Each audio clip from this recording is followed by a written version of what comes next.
1990년대 전쟁까지 벌였던 카스피해의 숙적 아르메니아와 아제르바이잔이 분쟁 지역을 놓고 다시 충돌하고 있습니다. 민간인을 포함해 수백 명의 사상자가 나온 가운데 국제사회는 무력 대결 자제를 호소했습니다. 1992년부터 나고르노 카라바흐 지역을 놓고 여러 차례 전쟁을 반복하고 있는 아제르바이잔과 아르메니아. 최근 러시아의 중재로 두 나라는 휴전에 합의했지만 충돌은 끊이지 않고 있다. 러시아, 터키, 프랑스 등 여러 나라가 전쟁에 개입하면서 외교 갈등도 커지고 있다. 소련 붕괴 후 30년간 크고 작은 전쟁을 치러온 아제르바이잔과 아르메니아. 오늘 뉴스멘터리 전쟁과 사람에서는 두 나라의 분쟁은 언제부터 시작됐고 그 원인은 무엇인지 살펴본다. 전쟁 없는 세상을 만들기 위해 전쟁을 연구합니다. 뉴스멘터리 전쟁과 사람, 안녕하세요. 허준입니다. 안녕하세요. 강민주입니다. 지난 9월 27일 안타까운 소식이 들려왔습니다.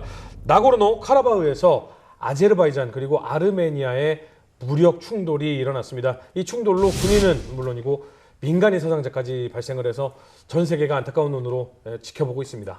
네, 그래서 오늘 저희 뉴스멘터리 전쟁과 사람에서는요, 이 아르메니아와 아제르바이잔의 분쟁이 어떻게 시작돼서 지금에까지 이르렀는지 한번 알아보려고 합니다. 먼저 임영하 소장님, 태상호 기자님 모셔보겠습니다. 안녕하세요. 안녕하세요.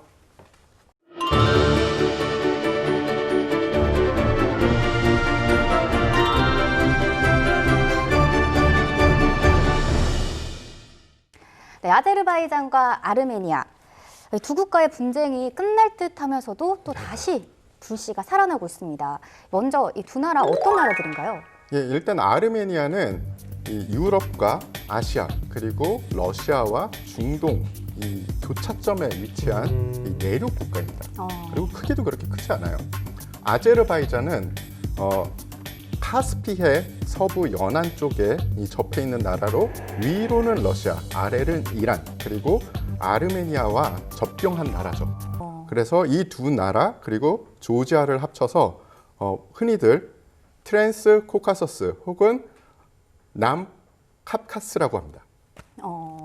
아니 알아보니까 이 두 나라의 분쟁이 어제 오늘 일이 아니라 굉장히 오래됐더라고요. 네. 이런 지리학적인 이유도 영향을 미쳤을까요? 전쟁사를 다루다 보면 맨날 나오는 지역이 또 나와요. 왜냐하면 지정학적 위치가 정말 중요하거든요. 그래서 전쟁이 자주 나는 지역이 있는데 이게 전쟁도 이제 또 지정학적 위치에 따라서 양상이 조금씩 다른데 여기는 이제 어떤 지역이냐면은 방금 기자님도 말씀하셨지만 동서양의 문명이 육지로 지나갈 때 실크로드가 이게 오는 길이에요. 그래서 트랜스란 말이 외생맥이 살칩자로거든요. 북쪽하고 남쪽, 서쪽과 동쪽이 만나는 교통로예요. 근데 물건만 오면 상관이 없는데 이게 동쪽에는 카스피해고 서쪽은 흑해잖아요. 그 사이에 이렇게 다리처럼 지형이 있습니다. 그리고 중간에 카프카지 산맥이라는 3,000m, 2,000m 되는 산맥이 있어요. 네. 이게 뭐냐면 중앙아시아에서 유목민들이 내려와요. 그분들이 끝없이 오다가 네. 어디서 멈추냐면 카프카지 산맥 밑에서 멈춰요. 왜냐하면 양쪽이 바다니까 네. 땅으로 오다 보면 여기로 딱 오게 돼 있어요. 네. 그래서 두 가지 현상이 벌어지는데 조금씩 넘어와. 조금씩 넘어오면 지금 아르메니아, 아제르바이잔, 조지아 이런 지역에 소부족으로 흩어지는 거예요. 그러니까 여기는 항상 어떤 국가가 탁 세워져 가지고 이렇게 만들어지는 지역이 아니고 항상 뭐가 왔다 갔다 하는 지역이란 물자도 왔다 갔다 하고 근데 중요한 건 유목민들이 내려온다는 거죠. 그래서 뭔가 이게 좀 이렇게 좀 안정이 안 되는데 중요한 건 북쪽에 고였던 애들이 어느 날 이제 많이 고이면 터져요. 그래서 확 내려와서 휩쓸어 버립니다. 그 옛날부터 이게 어느 때부터 고대 문명 처음 생겼을 때부터 메소포타미아 문명은 항상 카프카지에서 넘어오는 유목민에 의해서 멸망합니다. 그러니까 무려 지금 8,000년, 10,000년 이상 지속되는 역사예요. 그러면 아르메니아와 아제르바이잔은 그 고이는 앞쪽에 있는 지역이다.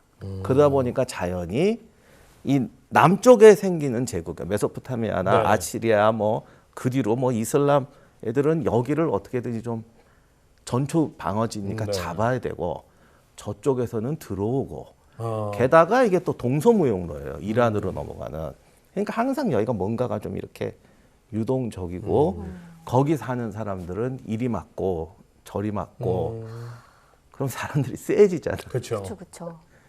지금 그 유명한 쿠르드족도 사실은 여기 바로 아르메니아 아래쪽이거든요. 아하. 사실은 분쟁이라는 건 끊임없이 이어져 올 수밖에 없는 역사를 가지고 있는데 아제르바이잔과 아르메니아가 지금 계속 이렇게 안 좋다는 건 결정적인 계기가 되는 사건이 있지 않았을까요? 아르메니아가 등장하는 거는 여기가 원래 또 이제 비잔틴 제국 땅이에요.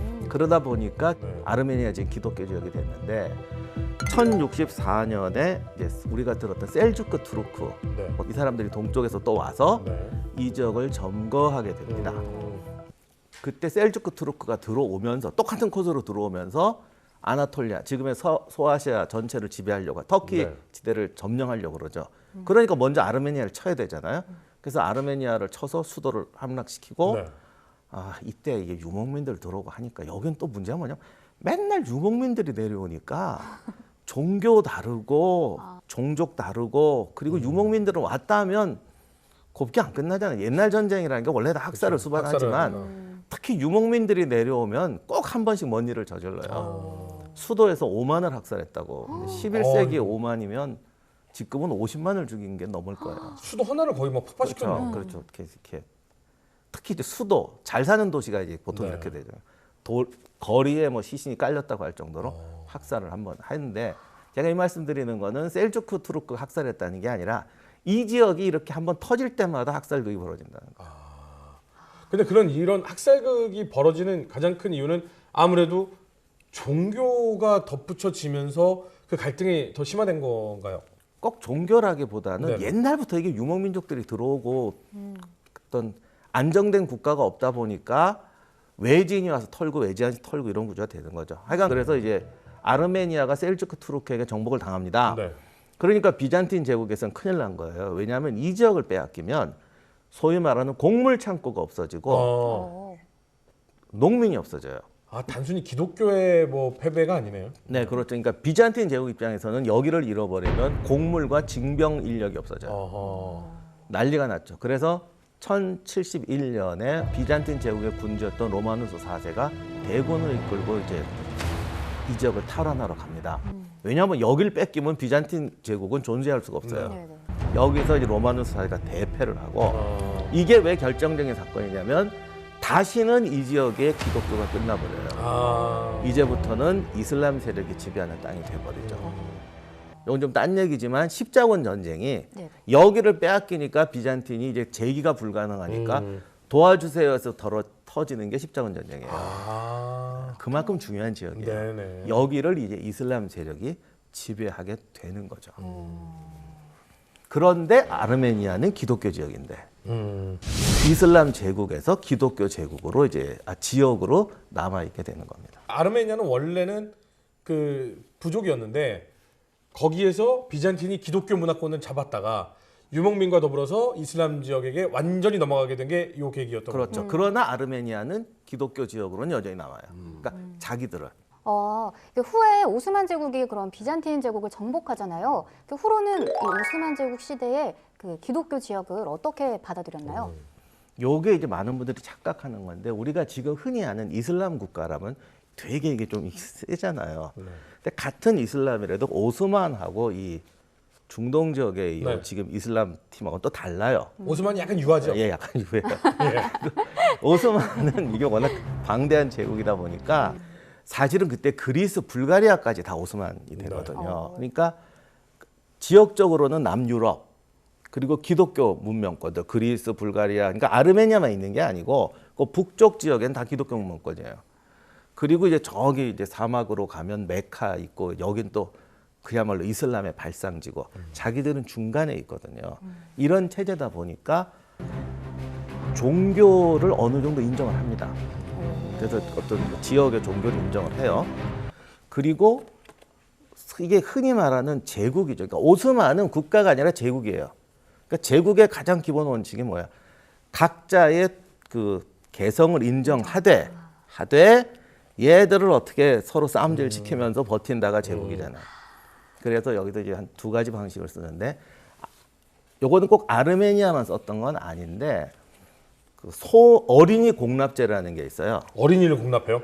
대부시름이라는 건데 아니, 공납이라는 게 뺏어온다는 게 네네. 아니고 비슷한가. 하여간 이렇게 관료가 나가요. 네. 나가서 지역에 가서 이렇게 선발을 해요. 똑똑한 애들을. 우리나라 같은 과거 시험을 보겠지만 이제 사람이 선발하는 거야. 네. 그래서 어린 애들을 잡아오는 건지 데려와. 둘 중에 하나, 이거면 되죠. 부모들이 좋아했나요? 그것도 좀 애매한데. 아니 근데 이게 왜냐면 특혜예요. 네. 가면 수도에 가서 어허. 교육을 받아.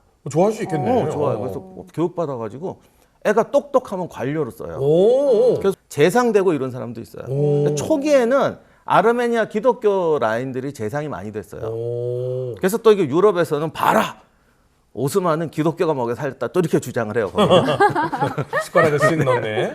그리고 이제 거기서 관료가 안 되는 애들은 군인으로 써요. 이게 왜냐면 이 군인이라는 건 장교급이죠. 네. 그래서 그 유명한 예니체리라고 어. 이게 또 기독교 지역 애들이 많이 들어갑니다. 근데 여기서부터 이제 문제인데 네. 소수파인 기독교 애들을 군대로 쓰겠어요. 아, 죽을 수 있으니까. 아니죠. 소수 민족 애들을 써야 얘들은 쿠데타를 못해요. 아르메니아의 문제는 한 번도 오스만에서 주도 세력이 안 된다는 거야. 어차피 얘들은 포기해. 우리가 오스만을 지배하는 메인 신분층은 아니라는 거지. 그런데 이렇게 뽑혀서 유능한 관료도 되고 군대가 돼서 오스만 제국 내에서 같은 제국 국가면서 용병처럼 사는 거야. 이게 소위 말하는 이의제의잖아요. 이런 식으로 하거든요. 이렇게 되면 중앙 집권이 잘 돼 있을 때는 어떻게 버티는데 갈등은 자꾸 세지는 거예요. 예니체리가 저기 아랍에 가서 군대 한다고 생각해 보세요. 이집트 가서 이거 외국 용병 같다니까 꼭 한. 그렇죠. 그리고 황제 술탄한테만 충성을 바치겠죠. 얘들은 황제하고 안 통하면 네. 자기 힘으로 못 하니까 이런 식으로 하게 되니까 네. 제국이 안정돼 있을 때는 이제인데 내부적으로는 계속 갈등이 쌓여가요. 예니체리라는 게 사실 오스만의 가장 강력한 정예부대잖아요. 네. 근데 그 예니체리를 기독교인들을 장교로 많이 뽑아서 썼다는 거잖아요. 네. 그러면 특혜가 되고 아르메니아인들에게는 자랑스러울 텐데 왜 갈등이 있어요? 걔들은 거기까지밖에 못 가잖아. 아, 니들이 결국은 우리의 천장을 만들어놨다. 그렇게 되고 또 원수 저쪽 애들이 싫어해요. 이 지역 애들이 저쪽에 가서 군대하고 지배한다고 지배하는 것도 아니지 이렇게 타고 뭐 치안 유지하고 네. 이런다면 그럼 이쪽 사람들은 얘 싫어하잖아. 그러니까 서로 싸움 시키는 거예요. 그러니까 아르메니아 사람들을 당한 쪽에서는 싫어하게 되죠. 우리 역사에도 이런 거 솔직히 제가 이런 말하면 기억나는 게 있을 텐데 우리 역사에도 이런 사건이 여러 번 있어요. 뭐가 있어요? 말 안 할래. 그거는 그 화에서 말씀드리는 걸로 하겠습니다. 네, 오스만 제국이 이렇게 효과적으로 기독교 지역을 통치를 했는데요. 그래도 근본적인 인종 문제 같은 것들은 해결이 쉽지 않았을 것 같은데요. 그렇죠. 그러니까 그게 결국 누적돼 있다가 터져 나오는데 이게 19세기가 되면 여기서부터 좀 복잡합니다. 19세기가 되면 오스만 제국이 많이 형편없어져요. 네. 제가 그 19세기 초에 그 탔던 터키 궁전에 갔더니 네. 돈은 많았는데 자기들이 만든 게 하나도 없어요. 머리부터 발끝까지 전부 수입품이에요. 청동대포 있잖아요. 청동대포. 그건 이제 못 쓰잖아. 그러니까 그 시절 지나고는 없다니까. 네. 전부 수입품이야. 그러니까 이제 오스만 사람들 생각할 거 아니에요. 제국은 자꾸 약해지고. 그래서 이제 그 유명한 청년 투르크 당이라는 이제 당이 생겨서 이제 우리도 이제 소위 말하는 근대화를 하자. 이제 우리식으로 말하면 개화파 같은 집단이 생겨요. 근대화를 하자. 근데 근대화를 하려니까 제가 요 용어는 좀 표현이 조심스러운데 그 오스만 입장에서 보면 좀 서구화, 서구 이제 근대 문명을 받아들이고 또 하나가 서구 근대 문명을 받아들여 국가를 부강시키기 위해서 유럽 국가들을 봤더니 19세기면 이미 유럽 국가들은 소위 말하는 민족주의에 기반한 국민국가잖아요. 네. 그러니까 오스만의 청년들도 뭐 그렇게 배웠으니까 네. 아 우리도 민족에 기반한 국민국가를 만들어서 서구화 산업화를 해야겠구나라고 생각을 하게 됩니다. 네네. 뭐 아주 정상적인 것 같은데 오스만은 단일 국가가 아니라 제국이란 말이에요. 네. 그 청년 투르크 당에는 그 아르메니아뿐 아니라 여러 그리스니 뭐 이렇게 돼서 네네. 장교 그룹들이 많았거든요.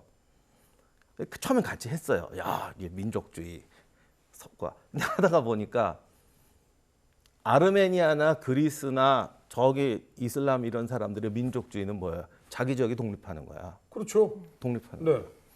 근데 이 오스만 사람들이 정통 오스만이라고 생각하는 사람들의 민족주의는 뭐냐면 이걸 하나 우리는 민족을 하나. 그렇죠. 우리는 하나. 하나의 오스만. 그렇죠. 바로 그거.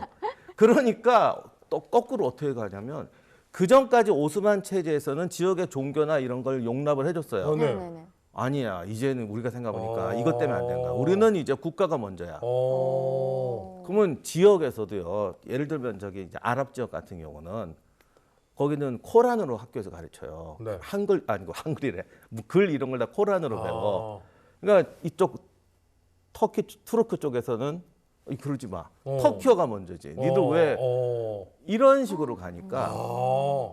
자기들은 이게 민족주의인데 이쪽 입장에서 보면 이건 그렇죠. 같은 민족주의지만 서로 상충되는 그치. 사상을 갖게 되는 네, 거예요. 그러니까 이거 이런 표현이 좋을지 모르겠지만 우리가 옛날 일제하에 한글 쓰지 마. 뭐 창시 개명해. 이거를 투르크 쪽에서는 이게 민족주의인 거예요. 그렇죠. 그걸 투르크 민족주의고 이 당하는 입장에서 보면 이게 무슨 민족주의야, 제국주의지. 그렇지. 니네는 우리를 탄압하는 거지. 지금까지 제국에 살았어도 이런 식으로 안 했어. 이렇게 되니까 이제 튀어나와.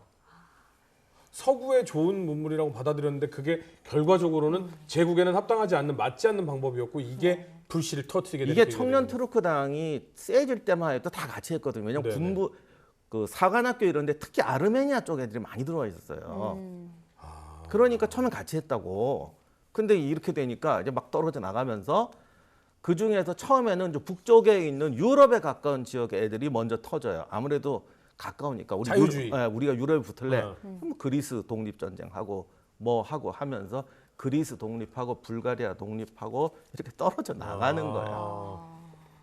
1877년에 또 러시아랑 전쟁을 했다 오스만이 집니다. 네. 이렇게 되니까 러시아 쪽에서 내려와 가지고 아르메니아하고 아제르바이잔 지역이 러시아 영토가 돼버려요. 아. 그런데 오늘 아제르바이잔 얘기가 좀 안 나와서 미안한데 아르메니아가 좀 이게 세서 그런데 네네. 아르메니아 사람들이 좀 약간 아무래도 서구화가 잘 돼 있다 보니까 장교라든가 상인 이런 거로 많이 해가지고 그리고 아까도 말씀드렸지만 의도적으로 또 썼단 네. 말이에요. 그러니까 이슬람 네네. 아랍 지역에도 파견하고 해서 또 여기 흩어져서 많이 살고 있었어요. 그러니 아르메니아 민족주의잖아요. 네. 아르메니아 러시아 영토가 됐어요. 네. 오스만에서는 1급 신분은 아니지만 2급 정도 되는 그렇죠, 그렇죠. 신분이에요. 근데 또 우리 영토엔 잔뜩 있어. 네. 이게 어떻게 돼 이렇게 되니까. 이렇게 되니까 투르크 사람들은 야 이거 안 되겠구나. 그러면 어떻게 해? 그 다음 방법은 옮기자. 뭐 이렇게 지역을 이 인종을 다 절로 몰아. 옮기자. 뭐 종교도 강요하자. 이런 이제 생각들을 하게 되는 거예요. 아, 그러면 지금 여기까지 지금 굉장히 복잡해졌기 때문에 정리를 좀 한 번만 하자면 여러 가지 갈등이 있었지만 사실은 그 지역에 여러 국가들이 이제 이 힘을 미치기 시작했지만 그 중에서 강력하게 오스만이 지배를 하기 시작했는데 그때까지만 해도 그냥 대충 2등 시민으로 그냥 살아가는 것에 대해서 어느 정도 용인하고 살았는데 민족주의가 들어오게 되면서 아니 우리한테 민족주의는 우린 독립인데 니네는 왜 우리를 강요를 해? 라는 상황에 러시아까지 들어오면서 니들이 입 다물고 야 너 원래 저기 사람이지 이동해. 그리고 니네 종교 버려. 이거 믿어. 이런 식이 되면서 불만이 폭발 직전으로 오게 된 거군요. 그렇죠. 여기에 이제 뭐가 터져요. 그게 뭐냐면 1895년경부터 이제 아르메니아 학살 사건이 시작되는데 1912년에 이제 발칸 전쟁이라는 게 벌어집니다. 그 발칸이 오스만에서 떨어져 나온 지역이고 그러다 보니까 이제 유럽 쪽이 이긴단 말이에요. 그리스까지 개입해서 오스만을 이슬람 세력을 몰아내자고 막 들어와요. 그러니까 거기 있던 무슬림 세력들은 터키 안쪽으로 이주할 거 아니에요. 네. 근데 그때 이제 이때도 무조건 전쟁 났다면 학살이에요. 그러니까 무슬림들이 학살이라든가 가혹행위를 당했겠죠. 그리고 이쪽으로 이주를 해오는 거예요. 도망쳐 왔어요. 화가 났잖아. 그렇죠. 그치. 와서 보니까 여기 기독교는 다 아르메니아인들이 기독교인들이야. 네. 거기다가 분풀이를 해가지고 애꿎은 아르메니아 사람들이 또 학살을 당합니다. 이 무슬림들한테. 그리고 곳곳에서 아르메니아만 봤다 하면 저쪽한테 맞고 이쪽에다가 아니 근데 아르메니아인이라는 게 보여요? 종교가 다르고 인종도 의상이 그러면 좀 다르고 다르다는 아니 종족도 다르고 일단 종교가 다르면 네네. 티가 안 날 수가 그렇죠, 없어. 그렇죠. 이슬람인과 기독교인은 다를 수밖에 없지. 입는 의상도 약간 틀리고 그리고 이 거주 지역이 이 따로따로 있었습니다. 기독교 거주 지역, 이슬람 거주 지역. 그렇죠. 집성촌처럼 이 분들이 모여 사는 왜냐하면 예배도 봐야 되고 종교가 틀리니까 섞이기가 힘든 거예요. 그래서 딱 보면 이 얼굴하고 피부색만 보면은 잘 몰랐겠죠. 하지만 어디에 사는지 그리고 어떤 옷을 입는지를 보면 저 사람들은 아르메니안이다. 아니면 아제르바이잔이다. 이걸 알 수 있겠죠. 그러니까 여기가 분위기가 좋을 때는 교류도 하고 결혼도 하고 그래요. 결혼까지. 지금도 사실 터키에 그런 문제가 있어요. 그러다가 이제 방금 말씀드린 대로 하면 저기가 기독교 마을이야, 저기가 무슬림 마을이야 이러면 들어가는 거죠. 그 기본적으로 지금 이제 역사적 정리를 보면 이래서 그렇구나라고 하는데 아르메니아인들 입장으로서는 솔직히 굉장히 억울한 것이 아니 다른 지역 세력이라고 해서 이슬람인을 학살을 해서 쫓겨났는데 쫓겨난 뒤에 그냥 종교가 같다는 이유만으로 아르메니아인이 학살을 당하는 사건이 발생했단 말이죠. 그럼 아르메니아인은 정말 분노가 그게 달았을 거고 이런 상황에서 지금 학살 사건들이 계속해서 벌어지는 건가요? 그죠. 더 큰 대학살이 벌어지는데요. 1914년 러시아와 오스만 제국 간의 전쟁이 벌어집니다. 그런데 동쪽 지역에 있던 아르메니아인들이 이제 두 패로 갈라져요. 네. 하나는 기존의 오스만 제국군에 들어가서 러시아와 싸우고요. 다른 부류는 오스만 제국한테 너무 당했으니까 러시아로 가자. 그래서 러시아군에 입대해서 오스만 제국군하고 싸웁니다. 그러니까 오스만 제국에서 보면 안 그래도 좀 찜찜한 기독교계의 아르메니아인인데 이제는 총을 들고 싸워? 그러니까 뭔가 대책을 강구해야 됐죠. 이들이 제일 먼저 생각한 거는 누가 제일 위협 세력일까? 내부의 적이다. 그러면은 오스만 제국 군대에 아르메니안 이 군인이 몇 명이나 있을까? 왜냐하면 무기가 있지 않습니까? 네. 무장을 했고 내부에서 반란을 일으키면 이 진압하기 되게 힘들거든요. 네. 일단 그들을 색출을 해서 14만 명 정도의 아르메니안 군이 있었어요. 이들을 일단은 무장 해제를 합니다. 아니 자기네 군인인데. 그렇죠. 예. 그리고서는 우리가 지금 노동력이 없으니 뭐 전쟁이 일어났으니까 참호도 지어야 되고 뭐 포탄도 날라야 되고 이래야 되잖아요. 네네. 전쟁이 나서 노동력이 부족하니 니네들은 일단 무장을 해제하고 무장이 없는 노동대대에 가라.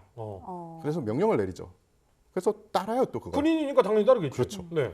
그래서 근데 사실은 이들을 노동력으로 쓴 게 아니었어요. 그럼요. 그래서 이 편입된 이 14만 명 정도의 아르메니아인들을 네. 노동 대대로 보내서 이들을 또 소 그룹으로 나눕니다. 네. 그래서 여기에다 참호파, 여기에 참호파, 여기에 참호파 명령을 내리죠. 네. 그들은 그냥 시키니까 했겠죠. 네. 참호를 다 파면 그 참호가 그들의 무덤이었던 거죠. 저런. 너무했다. 그래서 그 아르메니아인 그러니까 오스만 제국군에 있는 아르메니아인 군인들부터 그 학살을 하고 그다음에 1915년 4월에 오스만 제국의 수도 콘스탄티노플에서 첫날에 한 650명 정도의 아르메니아인들을 체포를 합니다. 그리고 이들을 또 추방을 하죠. 그래서 이 사건이 며칠 동안 계속됐어요. 그래서 이 며칠 동안 콘스탄티노플에서만 체포되고 추방된 그 아르메니아인들이 1000명이 넘었고요. 그리고 다른 도시, 제국 내 다른 도시에도 이런 일이 계속 벌어집니다. 너무하네요. 그렇죠. 표면적인 이유는 이 기독교계의 아르메니아인들이 이 이적 행위를 할 수 있다. 이런 이유였어요.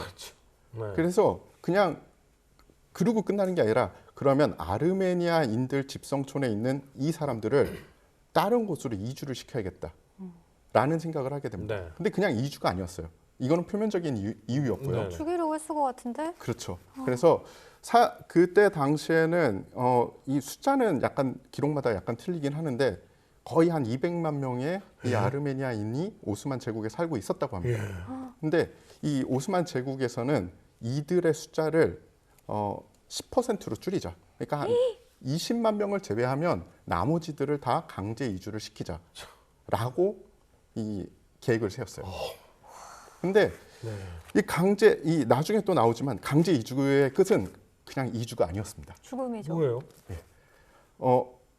그래서 처음에는 그냥 사실은 지금 잘 살고 있는 아르메니아인한테 딴 데로 옮기세요. 그러면 옮기겠어요? 안 가죠. 네, 저항을 하겠죠. 네. 그래서 뭐라고 그랬냐? 이쪽 지역에서 전투가 벌어질 것 같으니 이쪽에서 안전한 곳으로 이주를 해야 된다. 그래서 아르메니아인들한테 이주 명령을 내렸습니다. 네. 그래서 이 사람들이 또 우마차를 빌리고 값진 것들, 집에 있는 뭐 값어치 있는 것들을 거기다 실어서 이주를 해요. 네. 하루 정도 지난 다음에, 그러니까 대도시를 빠져나오자마자 이제 오스만 군이 이 본심을 드러냅니다. 네. 처음에는 무기가 될 만한 것들을 다 뺏었어요. 네. 뭐 칼이나 가위 혹은 뭐 긴 작대기까지 다 뺏었다고 합니다. 어. 그 다음에는 마차를 뺏었습니다. 우마차를 뺏은 거예요. 네. 그러니까 운송 수단이 없어졌죠. 네. 노약자들은 이제 갈 수가 없는 거예요. 사실은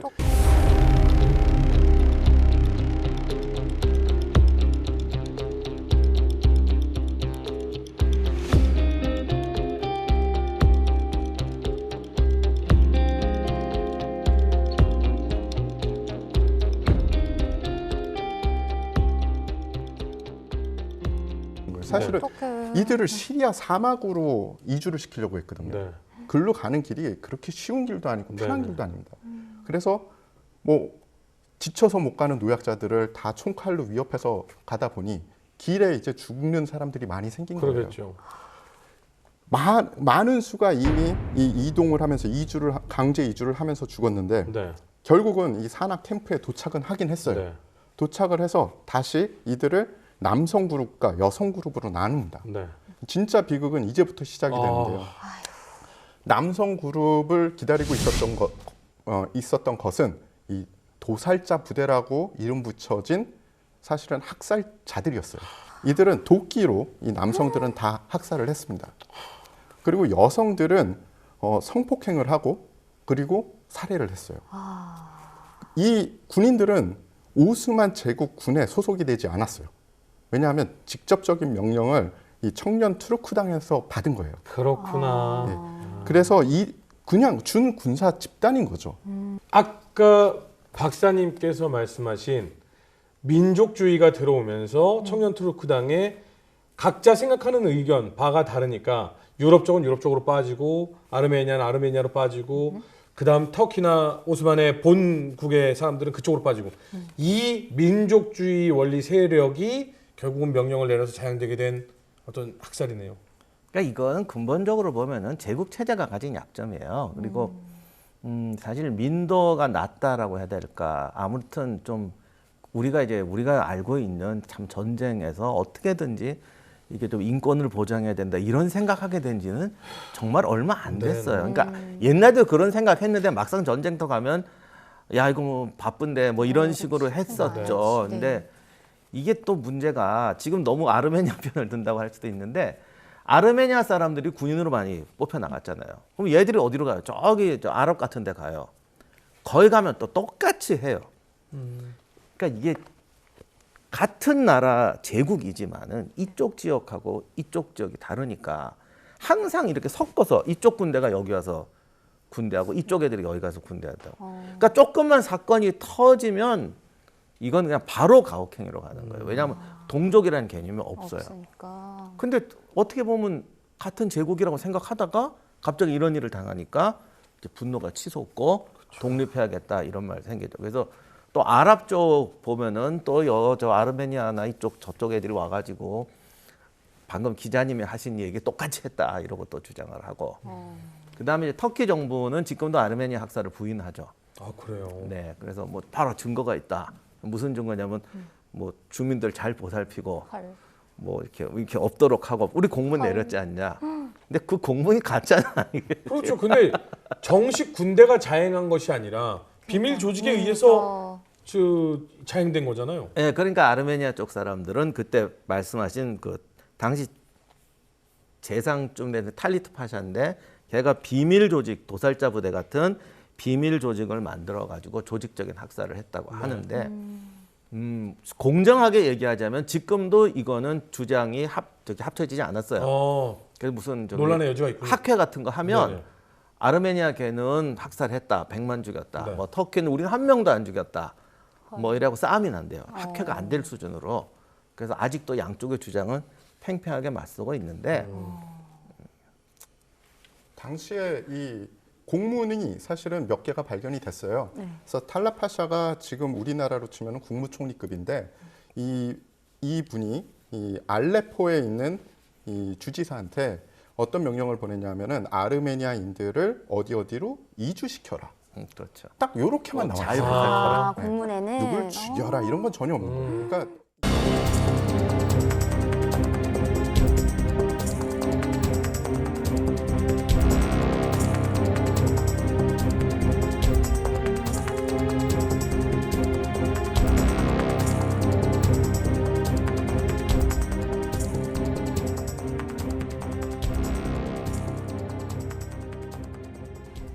네, 정말 이 오랜 시간 동안 이 아르메니아인들이 학살의 고통을 견디면서 그들의 정체성을 지켜왔는데요. 그러면 그 다음엔 어떤 일들이 벌어졌나요? 그러니까 오스만 제국이 붕괴하고 19세기가 되면서 아르메니아와 아제르바이잔 지역은 이제 러시아의 영토가 되는데 1917년에 볼세비키 혁명이 나면서 러시아 제국 붕괴해버리잖아요. 그 틈에 아르메니아하고 아제르바이잔이 독립을 해버립니다. 근데 독립은 오래 못 가고 다시 소비에트 연방에 소속이 되죠. 소비에트 연방에서 이제 중간에 이제 문제가 됐던 게 바로 이 카라바흐, 뭐 장가주 이런 지역들이 있대요. 여기를 1921년에 아제르바이잔에 소속을 시켜버립니다. 그러니까 당연히 아르메니아 사람들은 뭐 그게 왜 글로 가 이렇게 할 거 아니에요. 그리고 1923년에 나고르노 카라바흐 자치구라는 데를 만들어버려요. 이걸 아마 이제 중립지역으로 놓으려고 한 모양인데 여기서 아주 골치 아프게 땅은 아제르바이잔 거야. 하지만 주민들은 아르메니아계가 자치권을 가진다. 이런 식의 이상한 걸 해버려요. 그러면 이때 당시에 이 소비에트 연방공화국이 차지를 하기 전에 잠시 독립을 했었을 때, 그 잠시 독립을 했을 때 아르메니아와 아제르바이잔이 각기 독립을 한 거군요. 네, 그랬는데 이걸 다시 소비에트 연방이 됐는데 네네. 이렇게 되니까 소비에트 러시아는 말로는 자기들은 제국주의 안 한다고 하지만 네. 제국주의가 두 가지가 있는데 저 멀리 가서 하는 게 있고 자기 내부를 다스릴 때 오스만 제국도 제국이잖아요. 그렇죠. 똑같은 방식 이의제의 하거든요. 네. 소비에트 연방도 마찬가지예요. 또 그 안에 종교와 민족과 지역이 다르니까 섞는구나. 똑같이 이의제의를 해요. 아, 여긴 섞은 게 아니라 이제 두 가지 방법. 네네네. 여기 또 무슨 또 새로운 방법이 있냐면 어허. 이게 영국이 인도에서 했던 거랑 똑같죠. 살짝 이상하게 선을 그어가지고 아, 종교와 지역이 있는데 이거를 정확하게 그들이 원하는 대로 해주면 그 다음 얘들은 독립하자 그래요. 그러니까 어떻게 하냐면 선을 이상하게 그어. 겹치게. 이상하게 그어. 그래서 중요한 지역을 저쪽에 떼줘요. 아, 그럼 얘들은 계속 둘이 싸우더라고 중앙정부에 충성을 해요. 우리 편을 들어주세요 이러면서. 그래서 이제 이 오늘날 문제가 터진 나고르노 카라바흐 자치구라는 데를 만들어 버려요. 애매모호하게.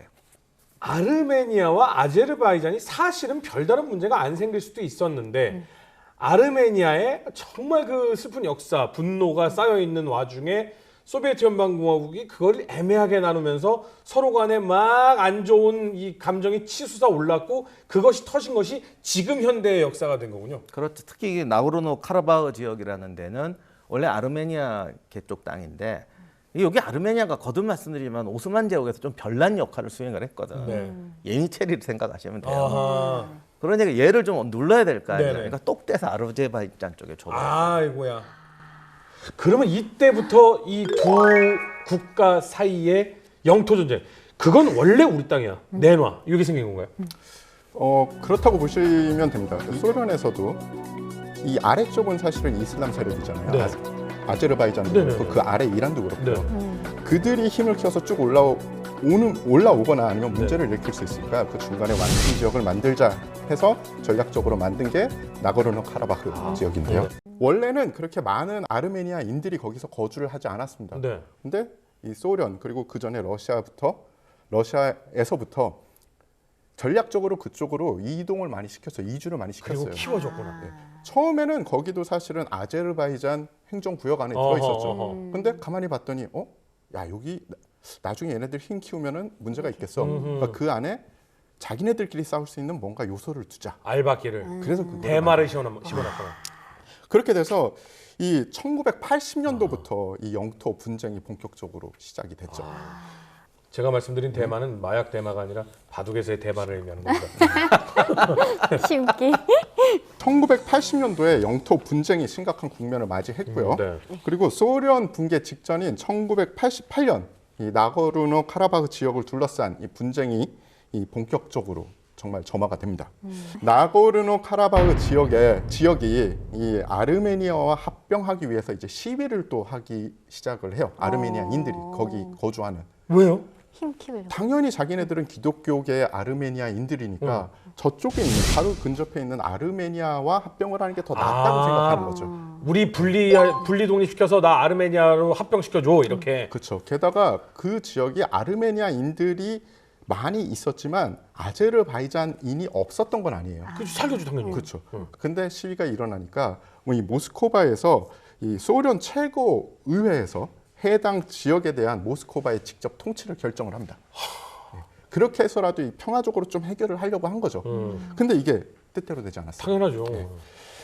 그렇게 되니까 이제 소련에서는 야, 이 평화적으로 안 되니까 어떻게 하냐? 이 군사 작전을 돌입합니다. 참네. 자기들이 거기다가 아르메니아인을 씹어놓고. 그렇죠. 그래서 1991년 4월 30일 날 이 반지 작전, 오퍼레이션 링이라는 네네. 작전이 실시가 돼요. 소련의 내무성 특수부대, 그리고 아제르바이잔인으로 구성된 오몬 특수부대, 그리고 제366 근위 자동화 소총연대. 우리나라 편제로, 우리 군의 편제로 치면은 기계화 보병연대죠. 센 데를 먹었구나. 이 부대들이 동원이 돼서 작전을 실시하는데요. 이 나고르노 카라바흐 내의 아르메니아 거주 지역에 이 불법적으로 활동을 하는 무장 세력들을 이 무력화시키는 그런 작전이었어요. 표면적으로 굉장히 평화적으로 작전하는 것 같았는데 사실은 기계화 보병, 그러니까 BMP 장갑차, 포병, 그리고 공격 헬기까지 동원된 아주 강력한 군사 작전이었습니다. 자, 5월 7일 날 실시된 2차 작전은 더욱 더 강력하게 진행이 됩니다. 이 아르메니아 경찰이 탄 버스를 공격을 해서 11명이 죽고 19명은 현장에서 체포를 합니다. 경찰을요? 일단은 무장을 하고 있는 아르메니아인들은 경찰이든 뭐 자치 치안대든 간에 무조건 일단 잡고 가는 거죠. 이 작전을 통해서 17,000여 명의 이 아르메니아인들이 또 자신들의 이 주거 지역에서 추방을 당해요. 근데 추방을 당할 때 사실은 이들도 또 그 오스만 제국처럼 또 편법을 씁니다. 그냥 추방을 한 게 아니고요. 네. 이 서류를 하나를 딱 내요. 네네. 그래서 이 서류에는 자의로 자기가 딴 데로 옮기겠다. 너무했다 진짜. 오스만 때보다는 되게 진화했네요. 치밀하다, 그렇죠, 정말. 그렇죠. 아니 이거 뭐 8, 90년대 뭐 강제 철거 뭐 이런 현장이야. 뭐야 이거. 맞아. 거의 똑같은 거죠. 참네. 이 나고르노 카라바흐 지역에서도 이 비슷한 작전이 전개가 돼서요. 네. 약 1,000여 명이 또 강제 추방을 당합니다. 아르메니아는 진짜 고통 많이 받았구나. 진짜 좀 그렇다. 개인적인 질문 하나만 드리겠습니다. 90년대 초반, 딱 91년이니까 90년대 완전 초반인데 이때 당시에 소련의 기계화 보병사단이라고 한다면 굉장히 강력한 군대를 파견한 거죠. 그렇죠. 이게 사실은 우리나라 편제랑 틀려서 아까 이 자동화 이 소총 연대라고 돼 있잖아요. 네네. 근데 이 부대 앞에 근위가 붙으면 네. 정말 정예 병력을 보낸 거예요. 그리고 이 부대가 366 이 부대가 굉장히 중요한 게 이 다음에 이 호자니 학살이라는 사건이 나오는데요. 거기에 네. 또 이분들이 가는 근데 이 이후에 사실은 소비에트 연방이 붕괴가 됩니다. 항상 이런 때의 분쟁은 극에 달하거든요. 아제르바이잔과 아르메니아가 이거 찾으려고 또 하지 않겠습니까? 그러니까 참 애매할 때 소련이 붕괴해버린 거죠. 네. 그래서 1991년에 소련이 붕괴를 하니까 아르메니아와 아제르바이잔은 당연히 우리 또 독립한다. 네. 그래서 이제 독립을 선포를 해서 네. 공화국이 되는데 네. 요 중간에 있는 이 나고르노 네. 카라바흐 지역은 네. 또 이제 자치로 왜냐면 자치구였으니까 우리도 독립하겠다. 거기는 우리는 따로다. 그러니까 원래 자치구였으니까. 아. 그래도 이제 독립을 선언해요. 92년에 1년 늦게. 그런데 문제는 너무 작잖아요. 네네. 그러니까 우리가 아르메니아로 붙겠다고 그래요. 어. 왜냐면 요 지역에 이제 주도 세력은 아르메니아 그래도 원래 주민들이니까. 그 안에 아제르바이잔도 있는데. 그렇죠. 그러니까 주민들은 섞여 사는데 주도 세력이 아르메니아인들이니까 우리는 붙겠다. 아르메니아에 붙겠다, 독립 싫다, 붙겠다. 당연히 아제르바이잔은 무슨 소리냐 이렇게 되는 거죠. 그러면 무슨 소리냐가 저는 지금 너무 두려운 게 이런 사건이 있을 때 무슨 소리였냐는 결국은 또? 뭔가 일이 또 생기겠죠. 예. 여태까지는 어떻게 보면 아르메니아의 슬픈 역사 비슷하게 왔잖아요. 네네. 이제는 또 아제르바이잔의 슬픈 역사가 나옵니다. 1992년 2월 26일 날 아르메니아 군에 점령된 아제르바이잔령 호자니라는 이 도시가 있습니다. 네. 일부 병사와 장교들이 이 아르메니아 자경단과 함께 학살을 시작했어요. 아제르바이잔인들을. 그렇죠. 예. 아르메니아 자경단과 이 일부 러시아군에 의해서 학살당한 이 아제르바이잔인의 숫자는 161명 정도라고 알려져 있는데요. 네. 아제르바이잔 쪽의 기록을 보면 그 숫자가 틀립니다. 많아요. 예. 희생자가 총 613명이고요. 그 중에는 106명의 여성과 63명의 아이들이 또 포함되어 있어요. 아이까지. 그래서 이 양쪽의 주장이 너무 틀리잖아요. 그래서 정확히 몇 명이 정말 학살을 당했는지 모르지만요. 나고르노 카라바흐 전쟁에서 가장 많은 이 민간인이 학살당한 사건 중에 하나입니다. 1922년 오스만 제국 붕괴 후 아제르바이잔과 아르메니아는 소련에 귀속된다. 나고르노 카라바흐는 아제르바이잔 영토지만 인구의 80%를 아르메니아계가 차지한다.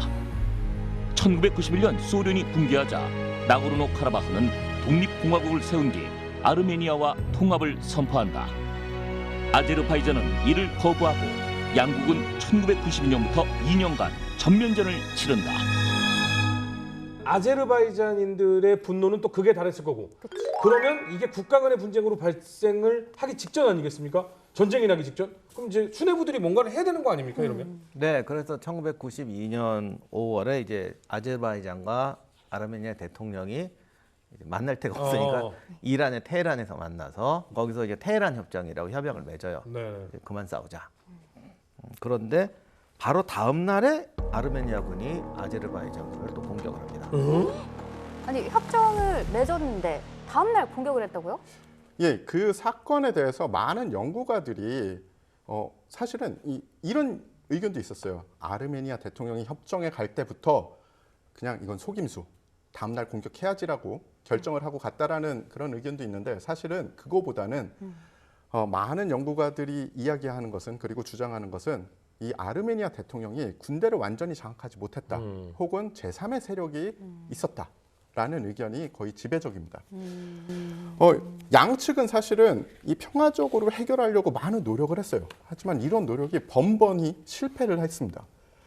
이 실패한 이유에 대해서도 또 많은 조사가 있고 연구가 있었는데 네. 정확한 증거가 나오지 않아서 아직은 그 누구도 누구의 문제다라고 얘기는 하지 못하지만 이런 추측은 많이 돌고 있습니다. 모스크바에서 이 지역을 쉽게 통치하기 위한 전략을 KGB나 GRU 같은 소련의 정보기관이 공작을 한 것이다. 즉 평화가 이루어지면 안 되는 거죠, 이 지역은. 92년부터 94년까지 2년간의 전쟁 동안에 양측은 약 3만 명에서 3만 6천 명이 죽었어요. 그리고 94년에 이 휴전 협정을 맺습니다. 그 결과 이 아르메니아는 점령한 지역들이 있잖아요. 그리고 나고르노 카라바흐가 있고 그 지역에 대해서 시료 지배를 실시를 해요. 그러니까 이 땅이 완전히 아르메니아 땅이 된 것도 아니에요. 사실은 아제르바이잔 땅인데 우리가 점령했으니 여기에 대해서 약간의 통치권을 행사하는 거죠. 그러니까 불씨는 계속 살아있는 겁니다. 전쟁의 불씨는. 이 전사자가 아까 3만이 넘는다고 했잖아요. 네. 이것도 큰 문제겠죠. 왜냐하면 그 가족들은 또 몇이겠어요. 그럼. 다들 슬픔에 네네. 빠져 있을 텐데. 근데 전쟁의 진정한 슬픔은 이 전사자와 전사자의 가족뿐만이 아니라 전쟁이 났으니 당연히 이재민들이 생겼겠죠. 네. 왜냐하면 보이면 서로 죽이니까 두 종족끼리. 그래서 약 85만 명의 아제르바이잔인들이 이 이재민이 되고요.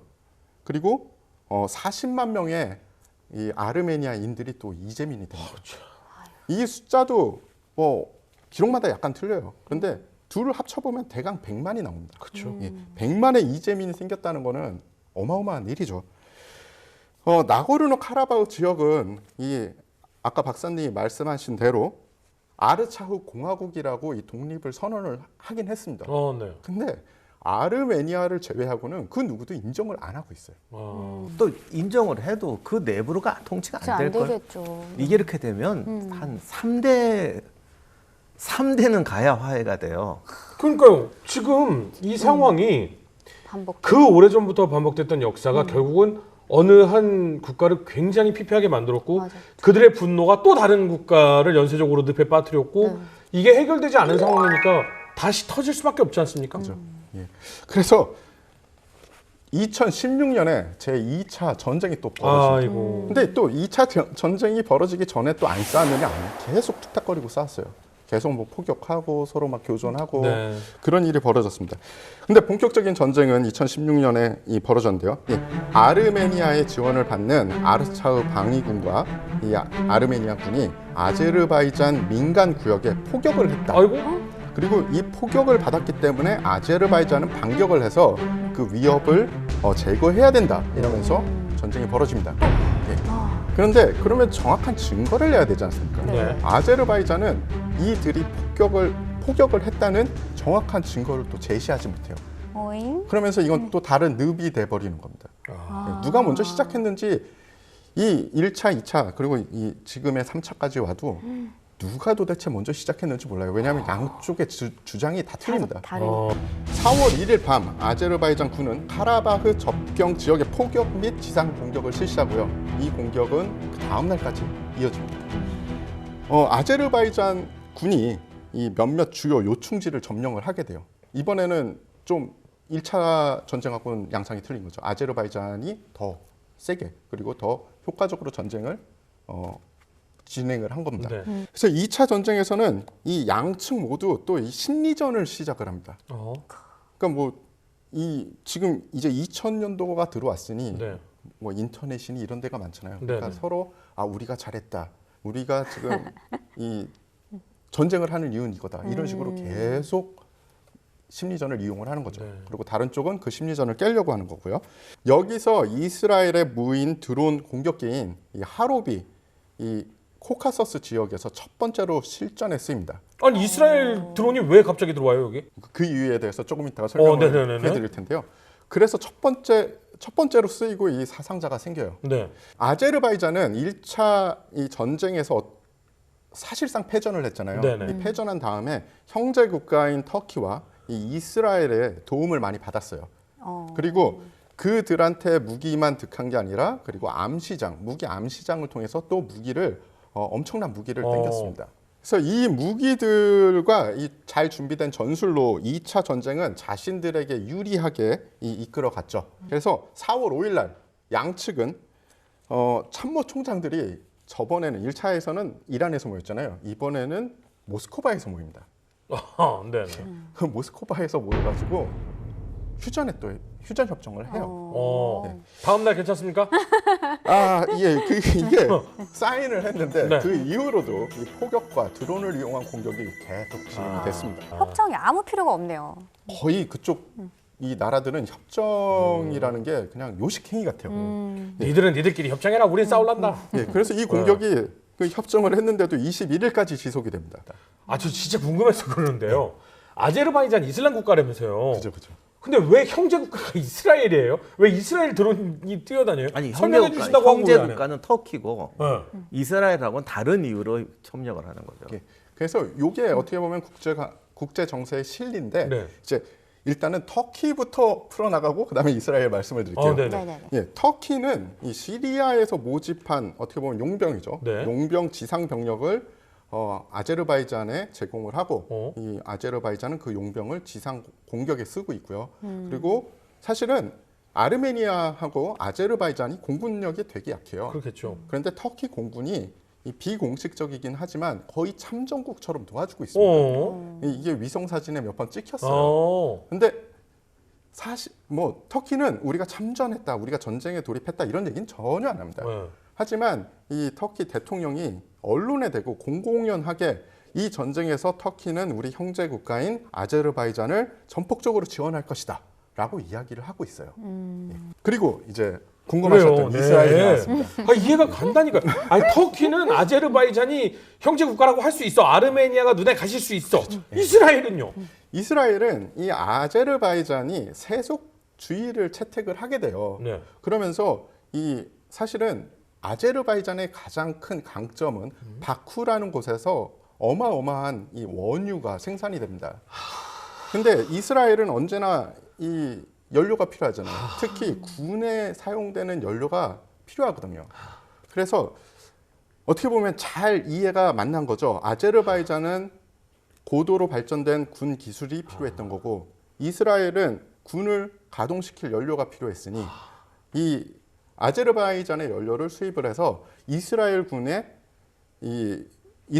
사용하는 연료의 한 40%를 거기서 충당을 하게 된 거예요. 그러니까 당연히 이스라엘도 뭘 줘야 될 거 아닙니까? 그렇죠. 그래서 공격 드론과 이 전술을 이 군사 자문을 해준 겁니다. 아르메니아는 석유가 안 나오나요? 아르메니아는 그런 게 없어요. 비밀입니다. 아이고 어떡해. 이게 정말 국제 정세가 너무 무섭다. 그러게요. 그래서 이 이스라엘 드론이 공격을 하잖아요. 네. 그러니까 사람들이 난리가 난 겁니다. 아니 이스라엘 그 똑같은 의문을 가지고 네네. 있는 거죠. 아니 아제르바이잔 이슬람 국가랑 아르메니아 기독교 국가가 전쟁을 하는데 왜 여기서 이스라엘 드론이 날아다니고 사람을 죽여? 그러니까 이스라엘 정부에서는 이런 거예요. 우리는 드론을 판매를 했지만 운영은 전혀 관여한 적이 없어. 그건 또 사실이거든요. 그냥 우린 무기 수출만 한 거야. 1차, 2차에 비해서 가장 큰 차이점은 이 지형 자체가 사실은 그 나고르노 카라바흐가 굉장히 고지대예요. 네. 산악 지역이기 때문에 지상전을 수행하는 건 굉장히 힘들고요. 네.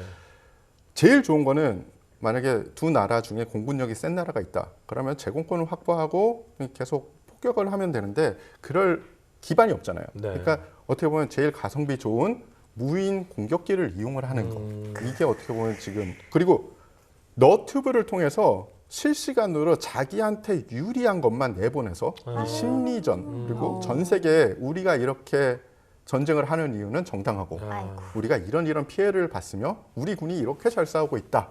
이런 심리전을요. 그냥 당사자들끼리만 하는 게 아니라 전 세계를 상대로 계속하고 있습니다. 아직까지 한글 자막을 본 적은 없습니다. 네. 자, 아르메니아와 아제르바이잔이 휴전을 했음에도 불구하고 계속해서 교전을 펼치고 있어서 전 세계가 굉장히 우려의 눈으로 쳐다보고 있습니다. 네, 그만큼 두 나라의 분쟁의 불씨가 아직 꺼지지 않았다는 건데요. 영구적인 평화로 가기까지는 아직도 시간이 많이 걸릴 것 같습니다. 오늘 이 두 나라를 통해서 저희가 뭘 좀 알아가면 좋을까요? 역사적으로 보면은 우리가 전쟁이라는 건 어떤 외적 요인이 나기도 하고 내적 요인이 있거든요. 근데 외적 요인은 그야말로 이해관계에 따라 움직이기 때문에 그건 예측도 못하고 그야말로 이해관계에서 실리의 문제고 근데 이 전쟁에서 이게 내적 요인이 강한 지역이 있는데 이게 여기가 그런 것이죠. 그래서 저도 뭐 전쟁이 끝나고 행복하게 살았으면 좋겠지만 어떤 그런 근원적인 문제들을 결국 또 본인들이 해결해 나가야 됩니다. 물론 이걸 해결하려는데 외적 압력이 자꾸 들어와서 또 이게 잘 안 되지만 어쨌든 해결해야 문제가 해결이 돼요. 근데 아직 그게 그 복잡한 지정학적 요인에 거기 살았던 사람들의 어떤 내적 역량 이런 것들이 안 돼서 앞으로도 좀 계속될 것 같고 그분들이 그거를 해결하기 위해서 본인들이 상당한 어떤 시간이 필요할 것 같아요. 태 기자님도 한 말씀 하시죠. 예, 아르메니아와 아제르바이잔의 지금의 비극은 사실은 강대국 그리고 열강들이 이 지역을 통치하기 쉽게 하기 위해서 이 민족들을 이쪽 저쪽으로 이용한 거죠. 국제 외교에서 실리를 제외하면 사실은 힘이 있어야 형제고요. 그리고 도움을 줄 수 있어야 동맹입니다. 이 조국에 힘이 없으면 사실은 이 언제까지나 친구 혹은 동맹이 있을 수가 없어요. 계속 전쟁을 겪고 비극을 겪는 이유가 사실은 힘이 없었습니다.